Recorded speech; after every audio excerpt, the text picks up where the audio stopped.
Alfred Hitchcock is notorious for his treatment of women, both on camera and off. He's remembered both as one of our preeminent filmmakers, the master of suspense, and as a troubled filmmaker whose career would have tanked in the Me Too era. His unofficial biography, The Dark Side of Genius by Donald Spota, spends a lot of time focusing on Hitchcock's seedier side and on his treatment of women. So it is ironic that the most feminine film Hitchcock ever made, The Birds from 1963, should also be the film on which his behind-the-scenes behavior is most notoriously remembered. HBO and the BBC made an entire film about how Hitchcock treated star Tippi Hedren. Now, I'm not going to dive into that too much, as entire books and films have been made about it. Rather, I'm going to explore the history of female points of view in Hitchcock's films. Vertigo would probably be one of the first films you'd think of, but that film is primarily about a man obsessed with a woman, and that woman's point of view is not included in the narrative. Instead, she is something to be controlled and objectified, and treated by the main character in the same way Hitchcock treated his actresses. So Vertigo becomes less relevant to this discussion, because Hitchcock, despite his poor behind-the-scenes reputation, made several fantastic films that are seen primarily from a female vantage point. And interestingly, these films are the ones that tend to cross over from the thriller genre into the horror genre. Sometimes subtly, like in Shadow of a Doubt, and sometimes not so subtly, like in Psycho. Starting with Hitchcock's first sound film, Blackmail is interesting because of the way it internalizes a woman's fear. Having murdered a man who tried to sexually assault her, our heroine can in this scene only hear the word knife.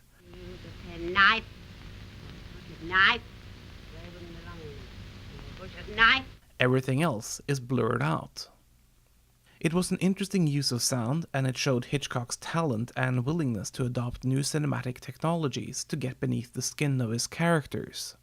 Yes, this film is a thriller, not horror, but it is one of the early films that helped develop not only the thriller genre, but the horror genre as well, seen for instance in the sound design and staging of later giallo films.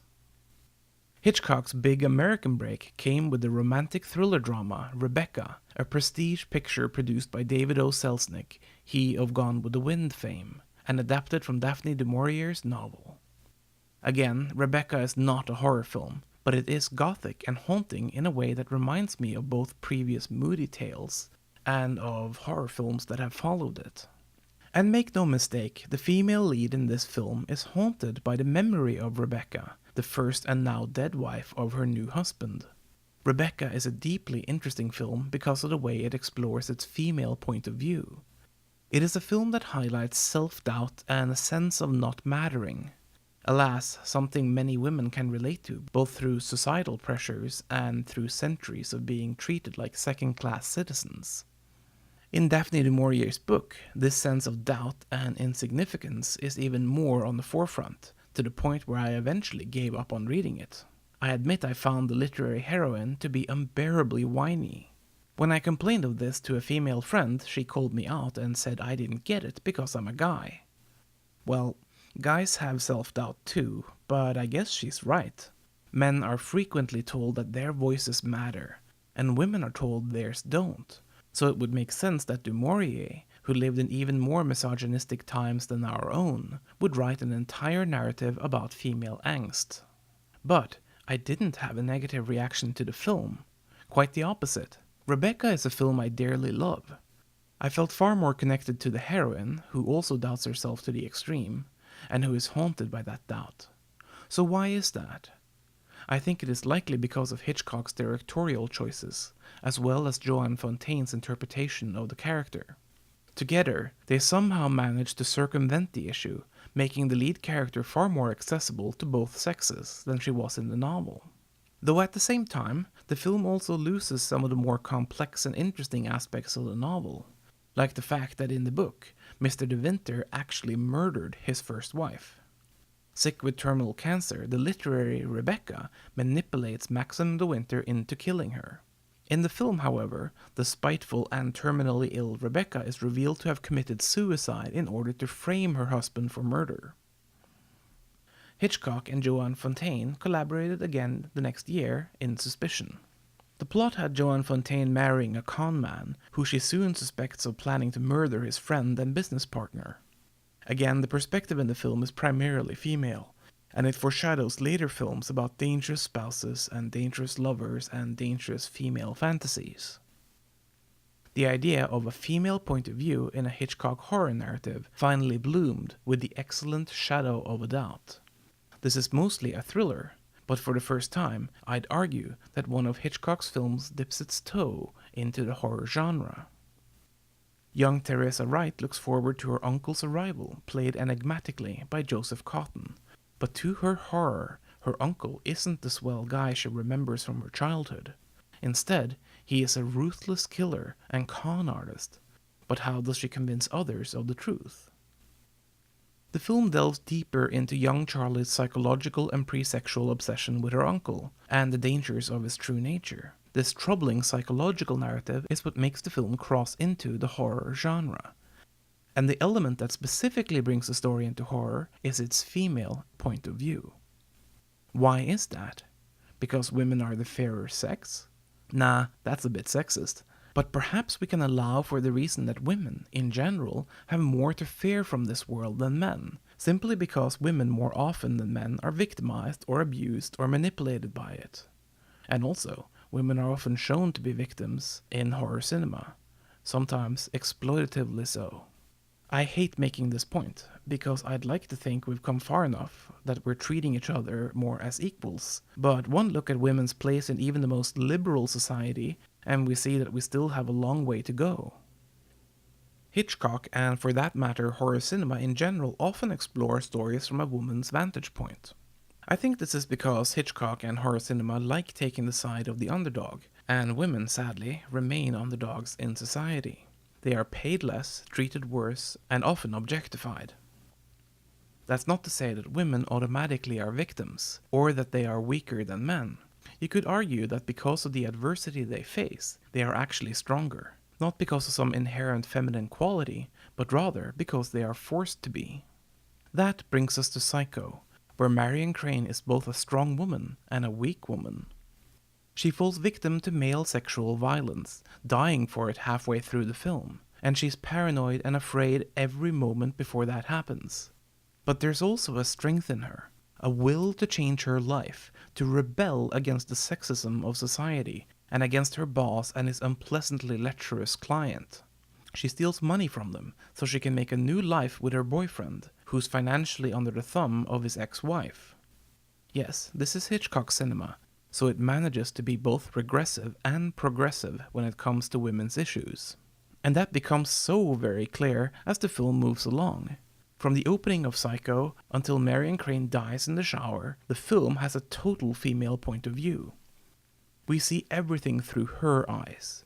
Only when she meets Norman Bates does Hitchcock allow another point of view, though still one that is firmly focused on Marion Crane. But when she dies, the narrative fragments, and with it, so does the point of view. We start seeing the film from multiple characters' viewpoints, including Norman Bates, Detective Arbogast, Marion's boyfriend Sam Loomis, her sister Lila Crane, and in the final scene, from Norman Bates' mother, so to speak, Norma Bates. I believe the film works so well because it splits its point of view after the shower scene. If it had merely changed points of view from a woman to a single other character, it would not have worked. Besides, it is a film about split personalities, so once the film's first twist happens at the midpoint, of course the film also adopts split personality viewpoints. It is really very clever filmmaking. What's interesting is that most of these viewpoints remain underdogs. The women are oppressed in this narrative, and so are the other characters. Sam Loomis is oppressed by his divorce. Norman Bates is oppressed by his mother.